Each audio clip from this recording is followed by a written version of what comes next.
They all crowded into Hortensia and Alfonso's tiny bedroom where Abuelita was resting, her swollen ankle propped on pillows. Esperanza sat on Abuelita's bed while Mama and the others stood. Alfonso, what are my options? Said Mama. If you don't intend to marry him, Senora, you cannot stay here. He would burn down the servants' quarters next.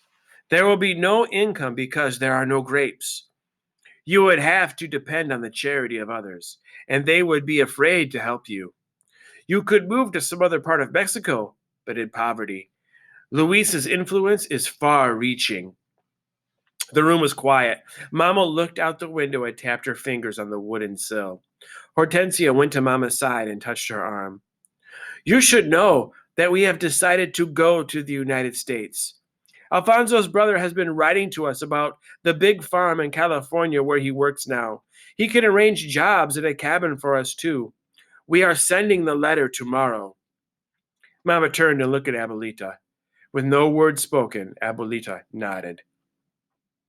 What if Esperanza and I went with you to the United States? Said Mama. Mama, we cannot leave Abuelita. Abuelita put her hand on Esperanza's. I would come later when I am stronger. But my friends and my school, we can't just leave. And Papa, what would he think? And what should we do, Esperanza? Do you think Papa would want me to marry Tio Luis and let him send you to a school in another city? Esperanza felt confused. Her uncle said he would replace everything as it was. But she could not imagine Mama being married to anyone but Papa. She looked at Mama's face and saw sadness, worry, and pain. Mama would do anything for her. But if Mama married Tio Luis, she knew that everything would not really be as it was. Tio Luis would send her away, and she and Mama wouldn't even be together. No, she whispered. You are sure that you want to go with us, said Hortensia. I am sure, said Mama, her voice stronger. But crossing the border is more difficult these days. You have your papers, but ours were lost in the fire, and they forbid anyone to enter without a visa. I will arrange it, said Abuelita. My sisters, in the convent. They could discreetly get you duplicates. No one could know about this, Senora, said Alfonso. We would all have to keep it a secret if you come. This will be a great insult to Luis. If he finds out, he will prevent you from leaving the territory. A tiny smile appeared on Mama's tired face. Yes, it would be a great insult to him, wouldn't it? In California, there is only field work, said Miguel. I am stronger than you think, said Mama. We will help each other. Hortensia put her arm around Mama. Abuelita squeezed Esperanza's hand. Do not be afraid to start over. When I was your age, I left Spain with my mother, father, and sisters. A Mexican official had offered my father a job here in Mexico, so we came. We had to take several ships, and the journey lasted months. When we arrived, nothing was as promised.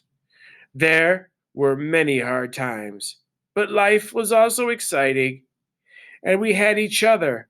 Esperanza, do you remember the story of the phoenix, the lovely young bird that is reborn from its own ashes? Esperanza nodded. Abuelita read it to her many times from a book of myths.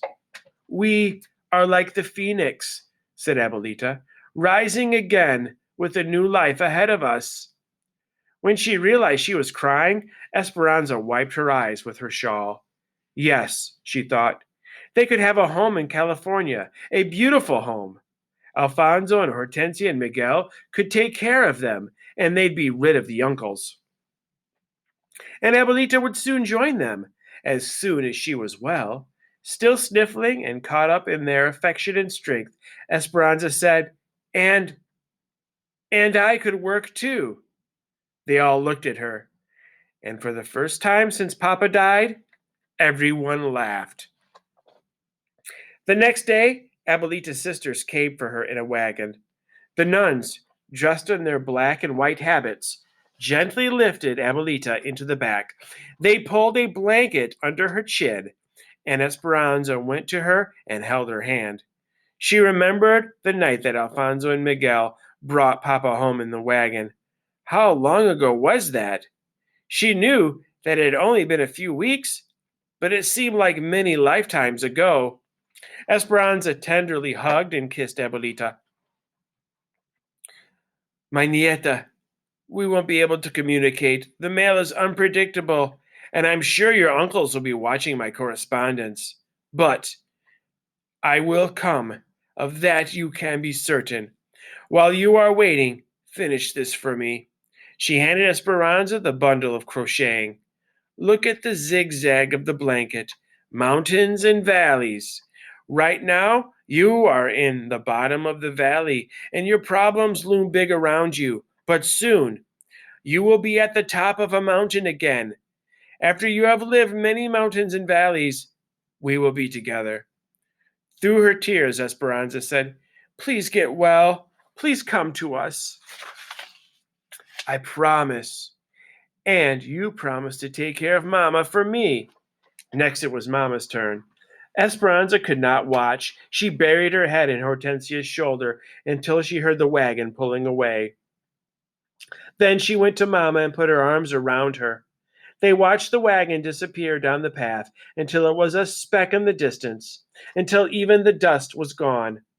That's when Esperanza noticed the old trunk with the leather straps that the nuns had left. What's in the trunk? She asked. Our papers to travel, and clothes from the poor box of the convent. The poor box?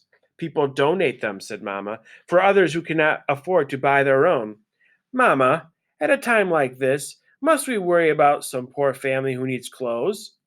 Esperanza, said Mamma, we have little money, and Hortensia, Alfonso, and Miguel are no longer our servants. We are indebted to them for our finances and our future. And that trunk of clothes for the poor, Esperanza, it is for us.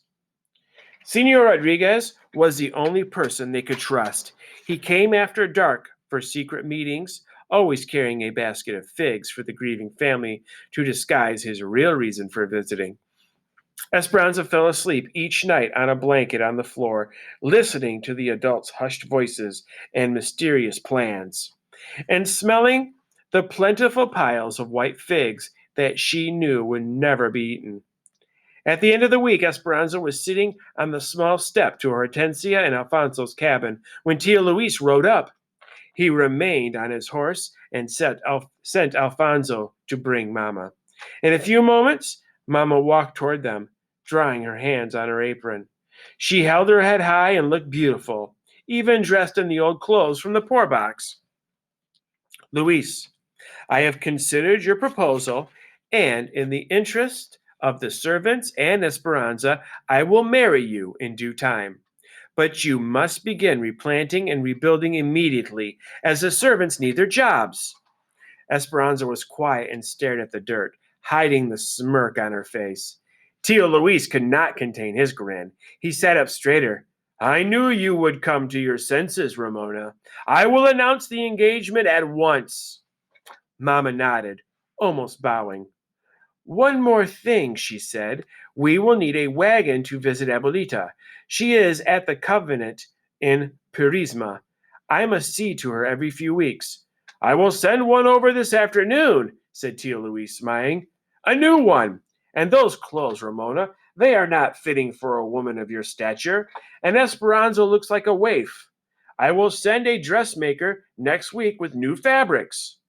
In the nicest way possible, Esperanza looked up and said, Thank you, Tio Luis. I am happy that you will be taking care of us.